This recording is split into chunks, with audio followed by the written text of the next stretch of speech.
But with Kamaru Usman, let's talk about people saying he's the greatest of all time. It's just tough.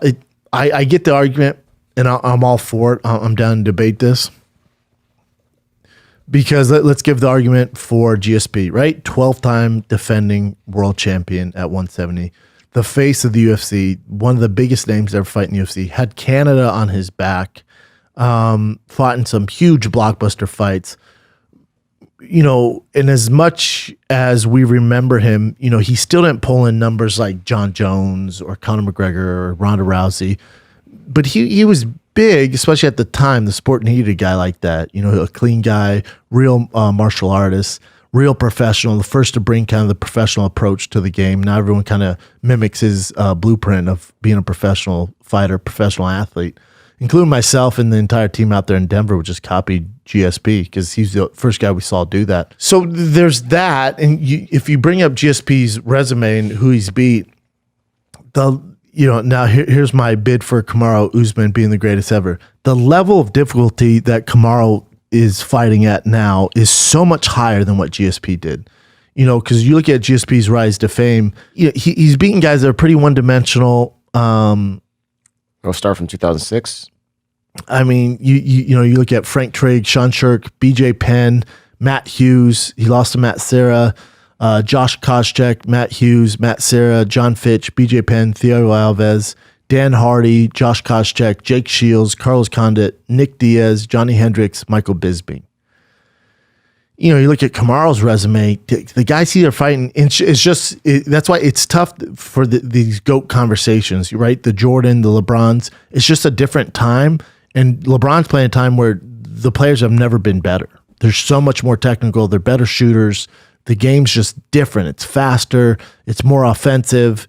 It's just a different animal. He's a better athlete. I'd say Kamaru's a better athlete than GSP. Hate to tell you guys. You look at the guys that Kamaru's beat. He's beat some fucking gnarly guys, man. Damian Maia, obviously, he's kind of a one-trick pony.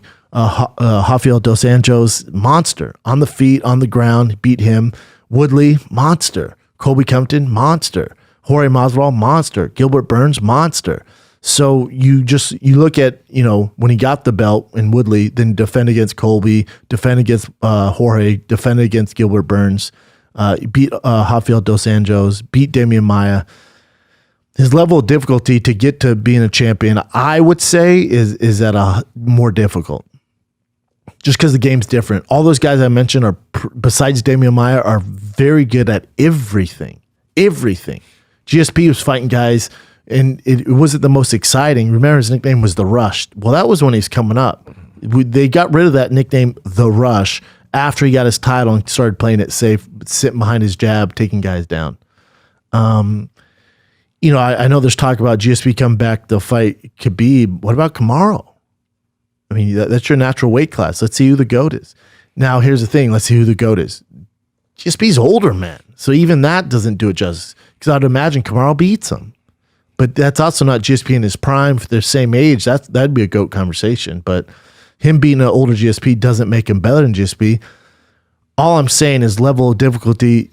One of them was playing on, medium and one's playing on hard, if this is a video game. And Kamaru's playing on hard. Just because, and it's not a knock on GSP, it's just the evolution of the fight game. So that's the argument for Kamaru. But I get it. You're talking about 12 title defense. GSP's insane, man. And it's, again, there's nothing GSP can do. It's just when he was fighting. That's when he was in his prime. Kamaru's a bad mamma jamma, though. Bad.